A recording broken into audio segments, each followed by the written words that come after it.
میں آپ کے ساتھ اس طرح کے تجربات شیئر کرتی ہوں، اتنی باتیں کرتی ہوں، وہ صرف اس لیے کہ جیسے ہمارے بچے چھوٹے ہیں نا، آپ کے گھر میں بھی چھوٹے بچے ہوں گے، ہمارے گھر میں چھوٹے بچے ہیں نا، اب ہم انہیں کہیں نا کہ یار یہ نہیں کر سکتے، تو واقعی میں وہ آپ بھی نہیں کر سکیں گے اور وہ بھی نہیں کر سکیں گے۔ تو اپنے بچوں سے یہ مت کہا کیجئے کہ ہم یہ نہیں کر سکتے، کسی نہ کسی طریقے سے ہم وہ کر سکتے ہیں، چاہے کچھ بھی ہو، پیسہ نہیں ہے، کچھ بھی نہیں ہے، لیکن کچھ نہ کچھ ایسا طریقہ ہوتا ہے جس سے ہم اپنا کر بہت کچھ کر سکتے ہیں۔ تو اپنے بچوں سے یہ مت کہا کیجئے کہ بیٹا یہ نہیں ہو سکتا، تم تو یہ کر ہی نہیں سکتے ہو نا، تو واقعی میں وہ پوری زندگی نہیں کر سکتا۔ جہاں یہ بات ہو جائے گی نا، وہ بس وہیں رک جائے گا کہ وہ سمجھے گا کہ میں واقعی نہیں کر سکتا، مجھے کہا گیا، ایک دن آئے گا وہ سمجھ جائے گا، اور پھر آپ کہیں گے کہ جا کر، اب جا کر کما کے لا، ایسے کر ویسے کر، تو وہ کہے گا کہ میں کر ہی نہیں سکتا ہوں، اس میں اتنا کانفیڈینس نہیں ہوگا۔ تو جب میں چھوٹی تھی نا، میں آپ کے ساتھ اپنا واقعہ شیئر کروں کہ میرا بیک گراؤنڈ بہت، میرے بڑے جو ہے نا پڑھے لکھے نہیں ہیں، میرے صرف دادا ابو جو تھے وہ 10 پڑھے تھے، تو انہوں نے اپنے بیٹوں کو بھی سب کو پڑھایا، لیکن جو میرے نانکے کا بیک گراؤنڈ تھا نا وہ ایسا تھا، اور میری دادی بھی پڑھی لکھی نہیں تھی، میری ساس، سب لوگ بھی، کوئی بھی نہیں پڑھا تھا، تو سب لوگ ہم اکٹھے رہتے ہیں، ہماری جوائنٹ فیملی ہے،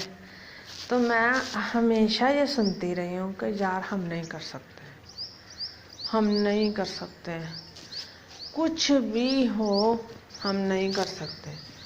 تو میں تب چھوٹی تھی، چھوٹے بچے لوگ کہتے ہیں کہ انہوں نے کڑی سمجھ آ، جو مرضی کہہ دو، تو چھوٹے بچے سوچنے پر مجبور ہو جاتے ہیں۔ میں چھوٹی تھی تو میں سوچتی تھی کہ یا اللہ اتنا ظلم، یا اللہ تو انسان تے بنا کے کلا دیتا تے سارے اختیارات سب کچھ اپنے کو ہی رکھ لے، کوش تے دتا ہوندا یار تو، کوش تے اختیار دینا انسان نو کہ انسان کچھ بھی نہیں کر سکتا، کچھ بھی کرنے لگو تو یہ غلط ہے، یہ حرام ہے، یہ ایسے ہے، حرام حلال چیزیں ہوتی ہیں، لیکن کچھ اچھی چیزیں بھی تو ہوتی ہیں نا۔ کچھ بھی نہ کرنے کا مطلب تو ہے کہ میں اپنی ذمہ داری قبول نہیں کرتا یا کرتی، تو میں ہمیشہ اللہ تعالیٰ سے کہتی تھی کہ یا اللہ تو بہت ظلم کیتا یار، یا اللہ مجھے معاف کر دے، تو نے بڑا ظلم کیا کہ انسانوں کو کوئی اختیار نہیں دیا۔ لیکن جیسے جیسے میں بڑی ہو گئی، پھر میری شادی ہوئی، میرے بچے بڑے ہو گئے، اب میرے بچے ماشاءاللہ مجھ سے بھی بڑے ہیں، تو میں نے چند سال پہلے کھوجنا شروع کیا کہ میرے اندر ایک کسک ہے، ایک تکلیف ہے کہ میں کیوں نہیں سوال کر سکتی ہوں اللہ تعالیٰ سے، میں پوچھ کیوں نہیں سکتی ہوں، مجھے پوچھنا چاہیے، مجھے سوال کرنا چاہیے، سوال کریں گے تو جواب آئے گا نا۔ تو میں جب بھی اپنے اللہ تعالیٰ سے سوال کرتی ہوں تو مجھے اس کا ہمیشہ جواب آتا ہے، تو مجھے اس کا ہمیشہ جواب آیا، اور پھر کتابوں کی صورت میں آیا کہ مجھے ایک ایک کر کے کتابیں ملتی گئیں، یہ مجھے اللہ کی طرف سے کتابیں عنایت ہوئی ہیں، تو جیسے جیسے مجھے کتابیں ملتی گئیں ویسے ویسے مجھے میرے سوالوں کے جواب ملتے گئے، تو اب مجھے پتہ ہے کہ سب کچھ انسان کے اختیار میں ہے، آپ جو چاہیں کر سکتے ہیں، تو جو چاہیں آپ کے بچے کر سکتے ہیں، تو آپ انہیں مت کہا کریں،